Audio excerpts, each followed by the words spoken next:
आज आपण बनवणार आहोत टमॅटोचा सार। त्यासाठी मी लसूण घेतलेला आहे, मिरची घेतलेली आहे आणि टमॅटो कट करून घेतलेले स्वच्छ धुवून।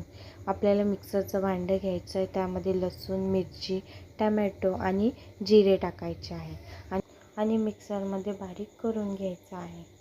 अशा प्रकारे आपलं मिक्सरमध्ये बारीक टमॅटो करून घ्यायचे आहे। त्यानंतर आपण लसूण आणि कढीपत्त्याची फोडणी देणार आहोत। त्यासाठी मी टोप घेतलेला आहे, त्यामध्ये तेल, हिंग, राई आणि कढीपत्त्याची फोडणी द्यायची आहे। त्यानंतर थोडंसं आपण लसूण टाकणार आहोत आणि त्याला एकत्र मिक्स करून घेणार आहोत। चांगलं गोल्डन ब्राऊन झालं लसूण की त्याच्यामध्ये आपण हळद टाकणार आहोत, थोडा मसाला टाकणार आहोत आणि मिक्स करून घेणार आहोत। मिक्स केल्यानंतर त्याच्यामध्ये आपल्याला ते टमॅटो टाकायचे आहे प्युरी। ती टाकल्यानंतर एकत्र करून घेतल्यानंतर मी त्याच्यात मीठ टाकलेलं आहे। मीठ टाकल्यानंतर आपण चांगलं मिक्स करून घेणार आहोत आणि नंतर पाणी टाकणार आहोत।